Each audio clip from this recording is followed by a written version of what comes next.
So welcome to today's session. We will start with divisional chart today. So starting with Navamsha, I will go with D9 first, and I will also give you the background of D10 and other divisional charts as well. So how it is made and how to understand it, we will go through that.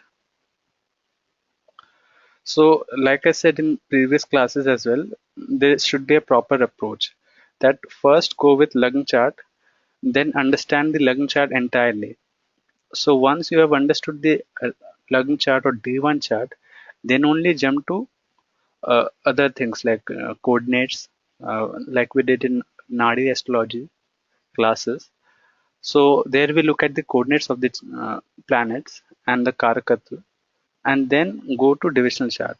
So I see many people going directly to the divisional chart, and that is not correct. That is quite inappropriate approach to analyze a birth chart, because what happens is your divisional chart is based on your Lagna chart.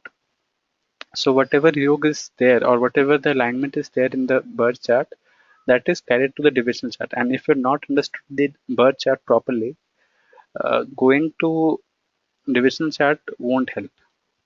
So divisional chart are good to check, but only if you have clarity on birth chart. So this is my take. And I think this is the approach that I have all discussed in previous classes as well. So quite simple. Yes. So some do's and don'ts for understanding the Navamsha or going to the divisional chart. First of all, have a complete clarity on Lagna chart. I feel that 80% or most of the information, at least from 70 to 80% of the information you can get from Lagna chart. You don't need to jump to divisional chart at all. Once you have, completely understood the birth chart, and then you feel that there is some more information that I want to extract and I cannot from the Lagna chart, then to have a surgically open that chart and to understand the granularities, then deep dive into Navamsha chart or any other divisional chart. Without understanding the entire Lagna chart, proceeding directly to the Navamsha chart won't help. And it would be completely irrelevant if you directly jump to Navamsha chart, because even I was part of some of the astrology forums groups, and people used to directly jump to Navamsha chart because they used to say that if a yoga is formed in Navamsha chart, then only it will have certain power or certain significance. Having it only in the lung chart will won't do any favor or Okay. won't give any results. But that is not appropriate. You have to look at the lung chart first and then only jump to other divisional charts. I always felt that most of the information I got from lung chart. That's why only if I have to closely look at the native's personality or something which I want to know more deeply, then only I will jump to Navamsha chart. Otherwise, I don't feel any need to jump into Navamsha chart, because see, a proper analysis of birth chart takes a lot of time. I think 40 to 45 minutes if you look into the chart, have a very good understanding of entire planetary alignments, and then only if you make a conclusion, that will give you a better approach to understand the entire scenario and then to make a judgment. And it takes itself a lot of time. After that, if you want to go deeper, Navamsha chart is already there, or even other divisional charts like D10. So going into divisional charts makes sense, but only after you have understand it thoroughly. And about Navamsha, it makes more sense once you are married or once you're 30 or plus, because what I have a feeling that Lagna chart is something that you are born with.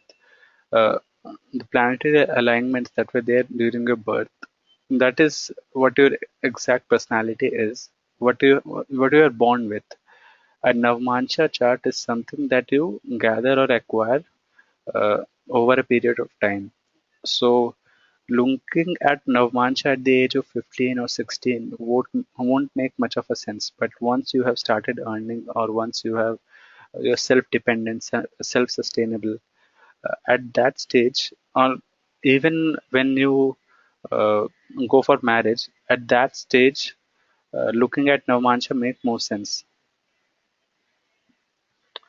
So I won't recommend looking at Navamsha very early because that would be completely irrelevant. Uh, However, after looking at it after the age of 28, 30 will make more sense. So an analogy to give. So if you know you have, so if you have followed some of the palmists, uh, then they always go for the hand which is your working hand, not your passive hand. Uh, so what happens is more lines are developed on the hand which is active, and which is passive. The lines are not quite developed in those, in, especially in those palm. So that is the reason. When you go to a palmist, he would generally look for both the palms because one shows that the kind of I would say yogs or planetary alignments, not planetary alignments, but I would say the yoke that you are born with, and ones that you have acquired, or the skill sets that you have acquired through over a period of time. So there is a difference between the two. So a good palmist will actually look at both your palms. Same thing I would say for horoscopes as well, but these days, people are becoming more professional. So looking at Lagna chart, because they people or the native comes to an astrologer, they ask for only specific questions, and that could be answered only looking at Lagna chart or coordinates chart, and that's all. Uh, in case if you need to dig deeper, the Mancha chart then becomes a better option. Otherwise, not.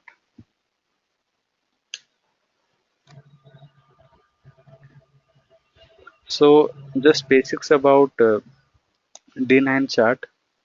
So by now you must be knowing that how a D9 chart is made.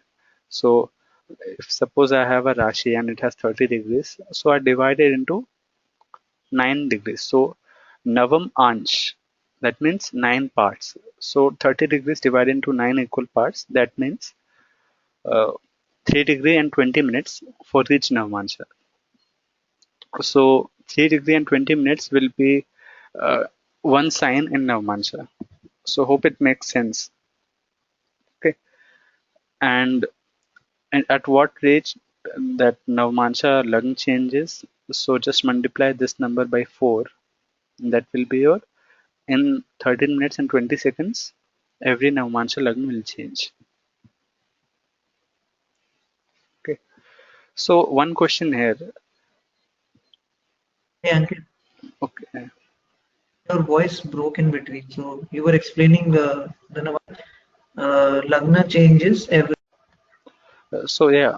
So I was saying that dividing Rashi into 9 equal division makes 3 degree and 20 minutes for each Navamansha, or each Ansh of that Navamansha. Okay. And if you multiply it by 4, then that will give you the time in which the Okay. Navamansha changes. Okay. So why are we multiplying it by 4? Can you just explain that? Okay, so you know that 30 degrees for entire sign or for entire Lagna. So a Lagna changes in Right. 2 hours. So 2 2 hours, hours. that means 120 minutes. So 30 degree in 120 minutes, that means multiplying it by 4. Okay. Okay, so this will change in multiplying it by 4. So this is about the theory of Navamansha. So one question arises that why only Navamansha? Why only Navamansh? Why only ninth division, not 10th division or not 8th division? So that should be a genuine question that should come to your mind. So, Yes. so any explanation for this? Not really. Like we do have other divisional charts as well, like Mhm, D9, D10, mhm, D7, and all. mhm. But why is most importance placed on the ninth chart? Yes. Even this question came to my mind first time when I heard about Navamsha chart. That why only and why it is set to complement the Lagna chart. Why only D9 chart? Why not other divisional charts like D10 or D12? So I thought of analyzing this, and this is what I came up with. So see, what happens is every nakshatra is divided into four pad. So, and when you look at the length of a nakshatra, it is around 13 degree and 20 minutes. Now, if you divide it by 4 to each and every pad of that nakshatra, it breaks down to 3 degree and 20 minutes. So every pad is 3 degree and 20 minutes, and that is exactly the degrees or the length of a Navmansh. So that is how it coincides. And this is why the theory of Navmansha came. You know, so other divisional charts or the theory or the implications of other divisional charts came later. So first thing was that we have an entire chart and we have nakshatras, we have their padas. So assuming that the first pad is my first sign or the Aries, I start counting from here and go till main. And then I start the same cycle. I end at Kritika fourth pada with Meen Rashi, and I again start at Rohini first pada with Mesh Rashi, and again I go on like this. So this was the first concept, and Mesh Rashi is about Mesh Rashi has Ashwini, Bharni, and Kritika first pada. So this comprises of your nine divisions. So first of all, Navmansha. So this was how Okay. Navmansha was made, first of all, and look, Okay. keeping that into mind, other divisional charts came into picture, and that was quite late, I think. But first of all, as far as I know, the Navmansha was derived like this, and there was a reason that why it was done like. So if you look at this, first pada of this nakshatra is Aries. First pada of Bharni is Singh, and first pada of this is Dhanu. So if you remember the previous classes, I've taught that Mesh Rashi, Singh Rashi, and Dhanu Rashi, these all three Rashis are fiery signs or Agni Tattva Rashi. Right. And then if you look at the second pada of all of them, these are uh, Earth signs, earth signs. Third is air signs, and fourth is water sign. water signs. So, and this repeats on in every cycle, I should say. So this is how we start with Ashwini and go till 27th nakshatra. So this is how the entire division is made.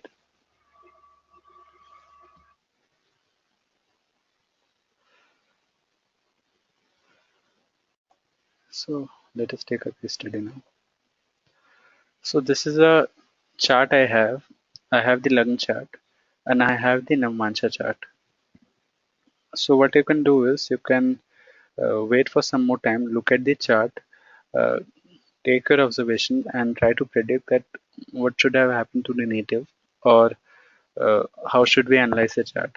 So one more thing to add here, Navmansha chart is also looked for your spouse or for your married life.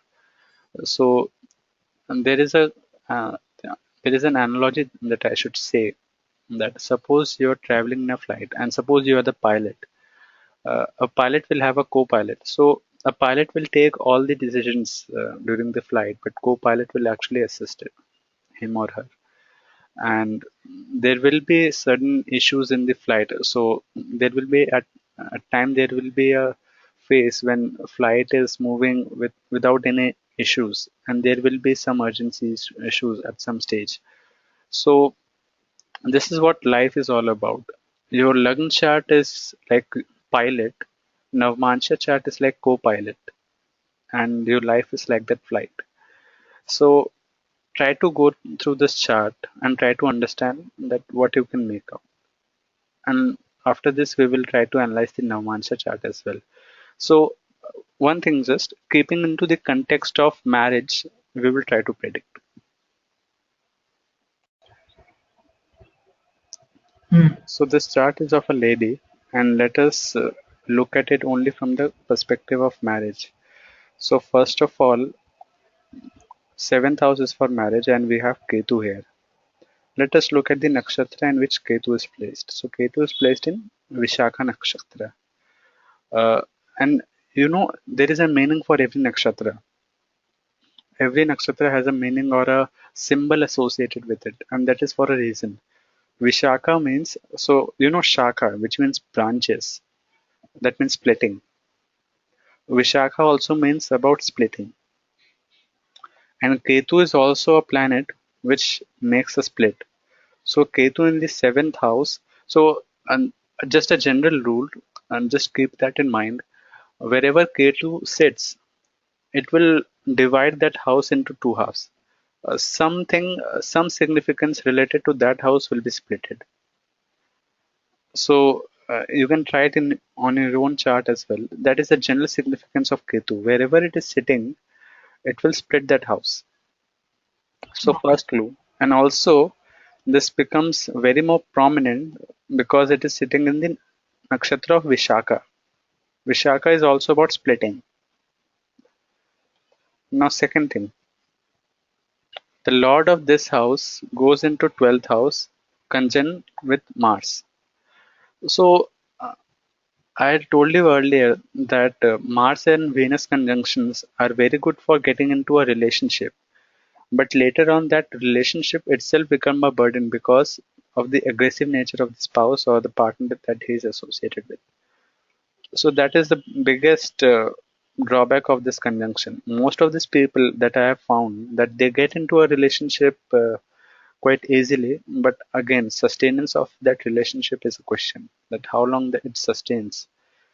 Even those people are not comfortable while getting into a relationship.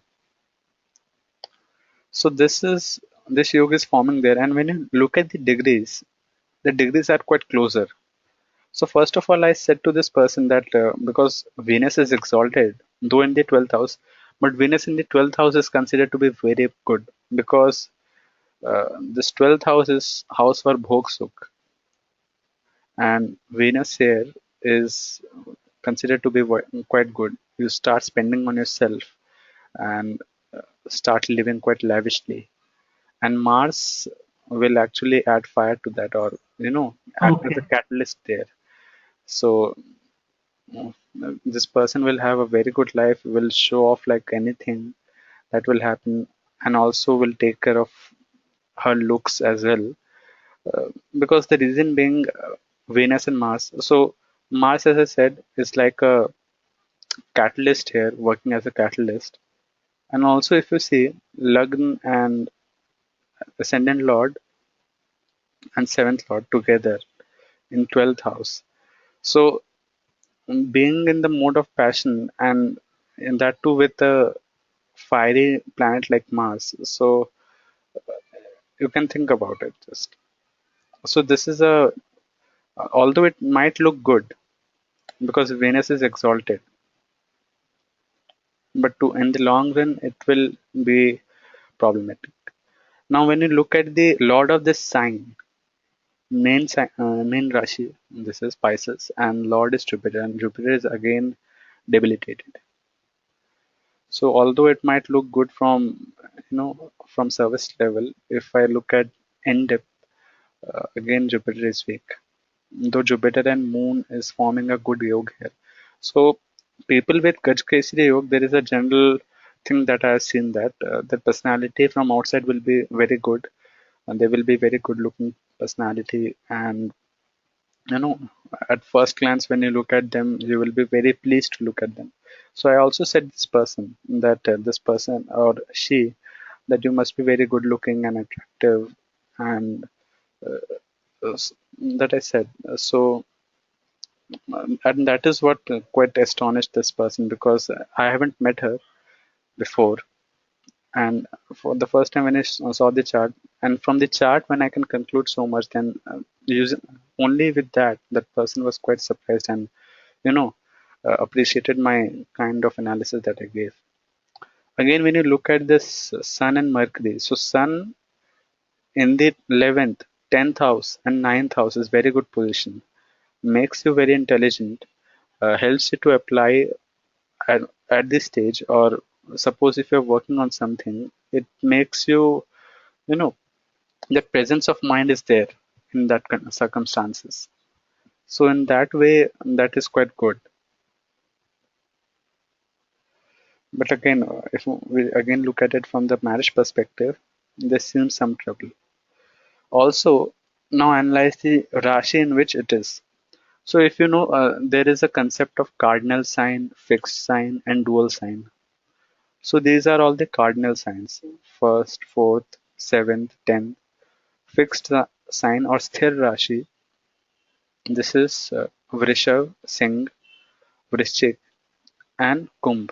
So these are sthir Rashi or fixed sign, and these are mutable or dual signs. So Mithun, this Kanya, Dhanu, and Meen. So these are dual sign or dual in nature. And Lord of these houses are Jupiter and Mercury. So these two also have a dual nature. So what do I mean by that? Let me explain you.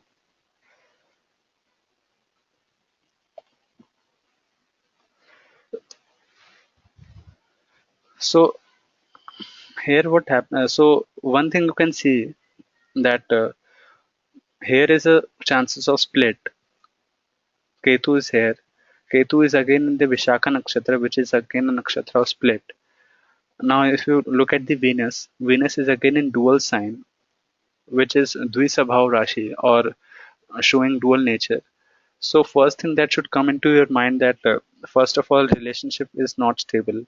There is a chance of split, and because the seventh lord is again in the dual sign, there is a high chance of second marriage as well. So this is how I connected the dots and I made the predictions.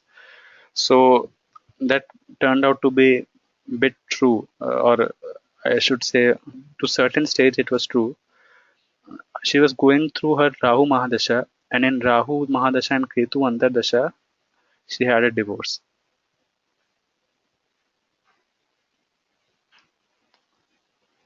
And again, as I said, this is dual sign Venus, so it shows that there will be a second marriage. And her Venus Dasha has started. And I said that during this time, it is quite highly probable that she will get married. Okay. So now jumping into Navamsha, and let us see what is there. Here, let us look at Venus, because Venus becomes most important. D9 is mainly about your, or Navamsha is, most people what they do is they describe it as a chart of your spouse, or mainly related with your married life, because it shows life after marriage, or specifically after 30. So let us look at the marriage here as well. Here also Venus is the lord of seventh house.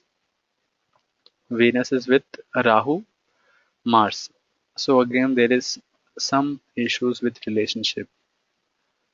Venus is not in a good position here as well. And here also if you see that aggression, that the problem is this conjunction is so close that it has come together here as well. So here also there is a significance of or it is signifying that there will be some trouble with the relationship. And now when you look at the sign that it is in play and that it is placed in, it is again a dual sign. Dhanu Rashi is again a dual sign. So here it also signifying split, or split, or I should say a second marriage.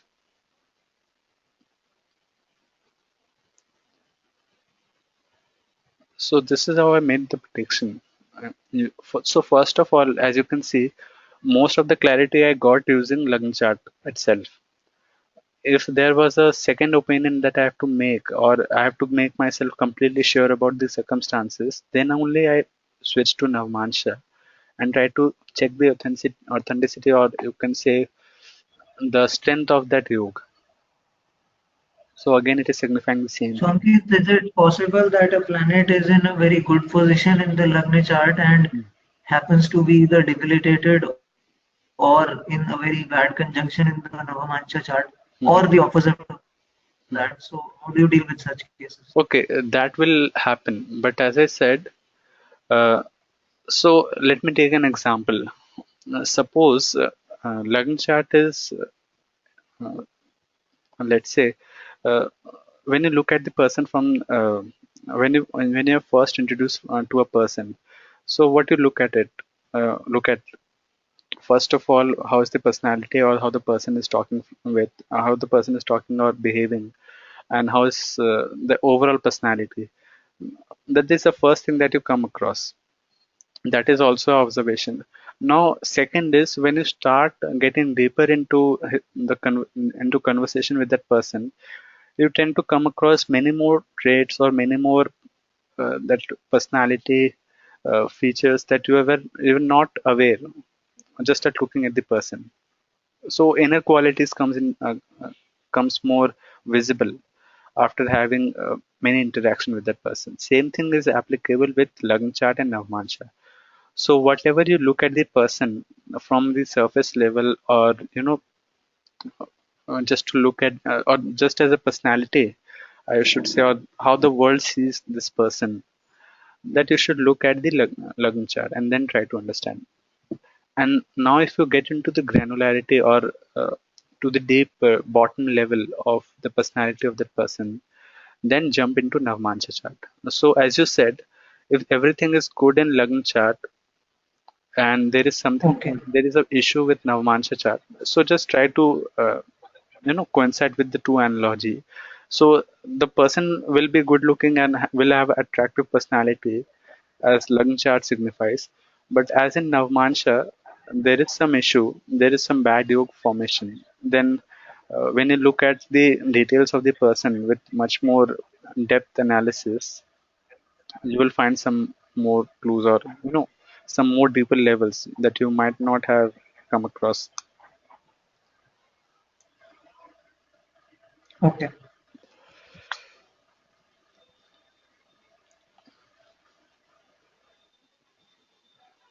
So this was all for today. So this is how all look at our Navamansha. So first of all, as I said, 80% of the things you can get from Lagna chart itself. If you want to get deeper and have to make a in-depth analysis, then only jump to Navamansha. Otherwise, jumping straight into Navamansha won't make sense.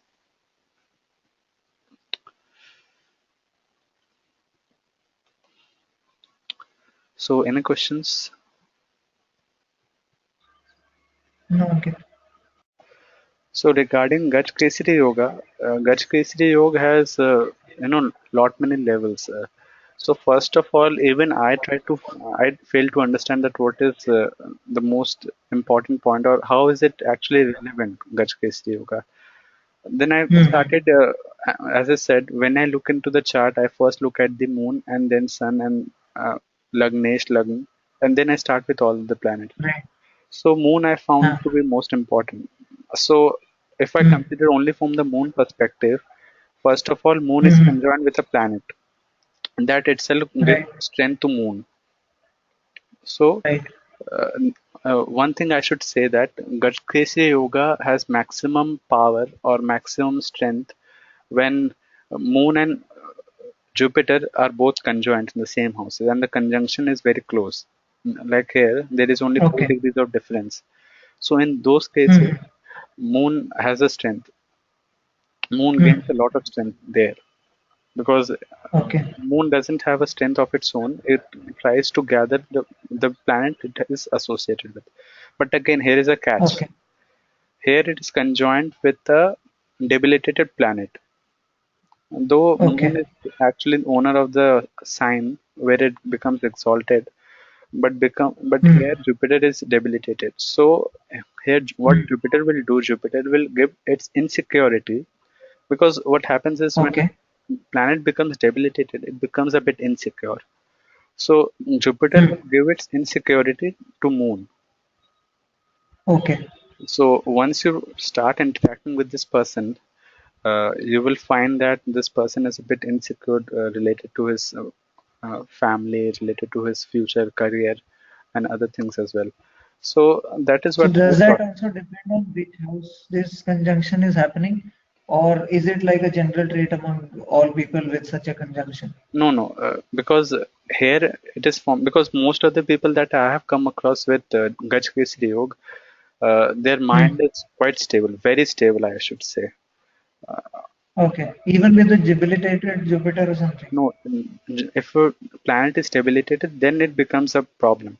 So let me put it this way: don't consider that these are signs there. If there are numbers, just forget about the numbers. Just look at the Okay. conjunction Okay. here. So, what is the first thing that comes Uh-huh. into your mind? So looking at the conjunction, it's pretty good because Hmm. Jupiter, as you said, is giving a lot of would give us a lot of strength to the moon. But if you then dig deeper and look at the sign and find out that it is actually debilitated, then Hmm. obviously it would become it's difficult. So probably once you when you initially meet the person, you'll be really impressed because of the Gachkesari yoga. But Hmm. once you start knowing the person, you'll probably figure out all the insecurities, like you said. Correct, That's what correct, I can correct. gather. Absolutely correct. Absolutely spot on. So this is how personality is. This is the trait that I have seen most of the chart. From surface level, if you Hmm. ignore all these rashis and signs, numbers, Hmm. from Hmm. surface level, it will also look in the similar fashion. But once you get down deeper, you will understand that the reality is a bit different. The same thing Okay. happens there in chart as well. So also you mentioned that people with this Gajkesari yoga are generally attractive. Attractive, not in the sense that see, first of all, what happens is once your mind is steady, you are able to Hmm. make good decisions in your life. So people with steady mind will Right. actually be able to do that. And I'm not saying that Okay. with look wise, or or they look very Yeah, glamorous or attractive something. as in, Hmm. I know, I got your point with that. Yeah. But So, basically, once you meet with someone, they strike you immediately as a person, not hmm. Hmm. just physically, but otherwise as well. That's what I mean. Hmm. Yes. Okay. Yes. So I just remembered, or actually I just checked. Even I have sort of a Gajkesari yoga, although the degrees are pretty different I remember in for my chart as your well. chart, Jupiter is in ascendant and Moon is there in seventh house. In the seventh, right? But So, Moon is like 59 minutes into the seventh house, and Jupiter is 20 degrees. So that's like quite a big difference, actually. even that is okay, not a big issue, but still that Gachki will be in effect. So you have planets in the sixth house, or Okay. do you have any planet No, no planets in the sixth house. in the eighth house? You have. No, eighth house has Saturn.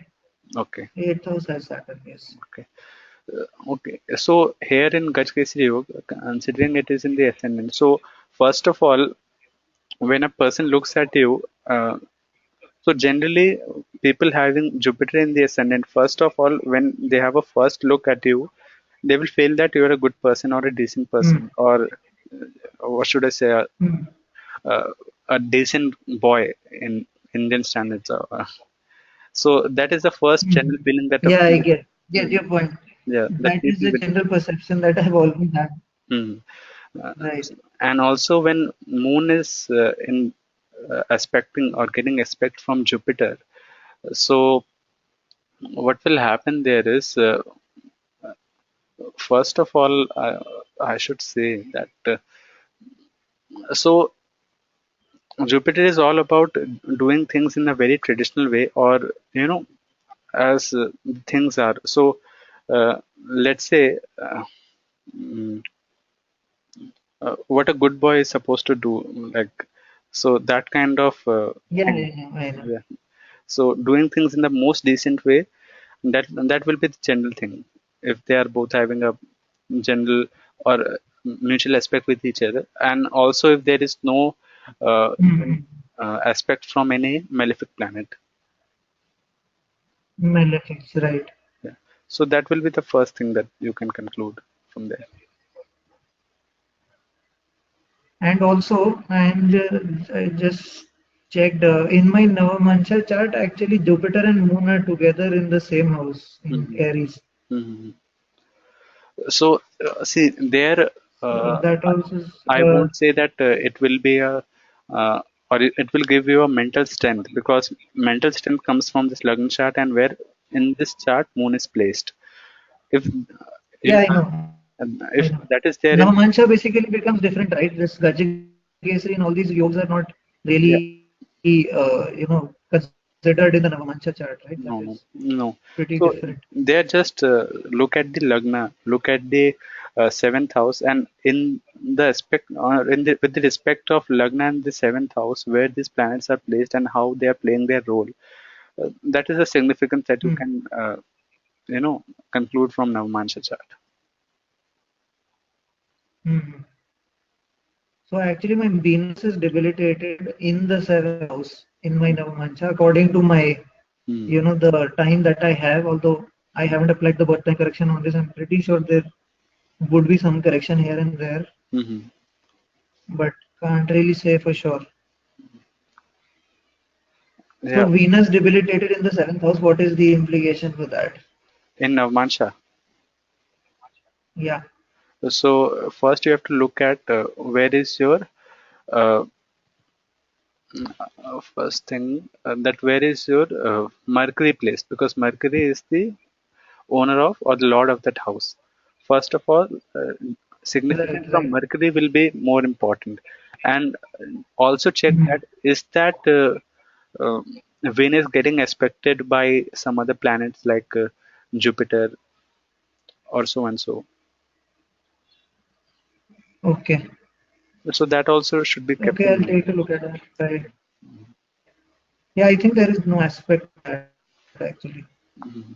And Mercury is with Saturn, and Saturn is in its own house. Okay, okay. Mm. So Saturn is in 12th or 11th house. Saturn is in, just a second. So my time is actually 7:10, and I was just checking around to see how where it changes. So it changes just 5 minutes before. Like at 7:03, I think it becomes a different chart. Yeah. So Okay, Saturn is okay. in Let the us have Saturn this is in the discussion 11th house. offline, or we will conclude this. So I think it is getting off track. Sure, sure. So No, no, no problem.